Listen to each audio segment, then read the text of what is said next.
నమస్తే, welcome to INP news. Swarnandhra Swachhandhra Swachh Divas లో భాగంగా దుర్గిలో తడి చెత్త పొడి చెత్తను వేరు చేయాలని దుర్గి గ్రామ సెక్రటరీ కృష్ణ ప్రజలకు అవగాహన కల్పించారు. ప్రధాన రహదారులలో, బజారులలో, వీధుల్లో కొత్తగా కొన్న తోపుడు బండ్లను తీసుకెళ్లి తడి చెత్త పొడి చెత్త దేంట్లో వేయాలో ప్రజలకు తెలిపారు. ఇంటింటికి తిరిగి పాంప్లెట్స్ పంపిణీ చేశారు. తడి చెత్తను పొడి చెత్తను గురించి వివరించారు. ఆకుపచ్చ డబ్బాలతో తడి చెత్తను, బ్లూ డబ్బాలలో పొడి చెత్తను, ఎర్ర డబ్బాలలో హానికర చెత్తను విడివిడిగా వేరు చేసి మీ ఇంటికి వచ్చే క్లాప్ మిత్రులకు ఇవ్వాలని తెలియజేశారు. అదేవిధంగా తడి పొడి హానికర చెత్త విభజన ప్రాముఖ్యతను గురించి వివరించారు.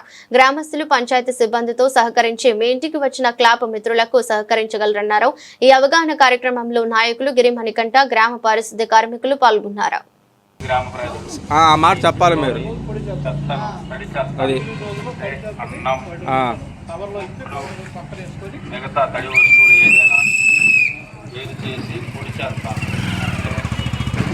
ప్లాస్టిక్, అట్టపెట్టెలు, వాటర్ బాటిల్స్ ఇలా వేరు చేసి గ్రామ పంచాయతీ ఇంటి వద్ద నుంచి చెత్తని తడి చెత్త పొడి చెత్తగా వేరు చేసి గ్రామ పంచాయతీ ట్రాక్టర్ మరియు ఫ్రీడ్ అంబాసిడర్స్ వస్తున్నారు.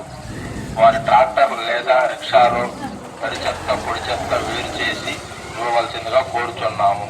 చెత్తను మన దుర్గి సరౌండింగ్స్లోని చెత్త నుండి సంపద తయారీ కేంద్రం వద్దకు తరలించి సెగ్రిగేషన్ చేసి చెత్త నుండి సంపదను చేయుటకు అభివృద్ధి కొరకు మనవి.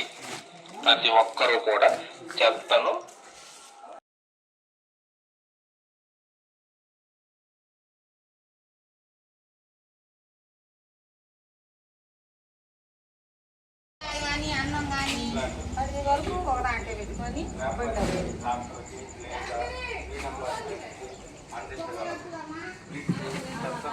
ఇది ఎక్కడికి, ఇది ఎక్కడికి అంటున్నా? ఏమో ఇది పోతున్నామేమో. పంచాయతీ వారికి కావాల్సిందిగా విజ్ఞప్తి. ఇప్పుడు గ్రామ పంచాయతీ దుర్గి గ్రామ ప్రజలకి విజ్ఞప్తి. దుర్గి గ్రామ పంచాయతీ వారు తెలియజేయనది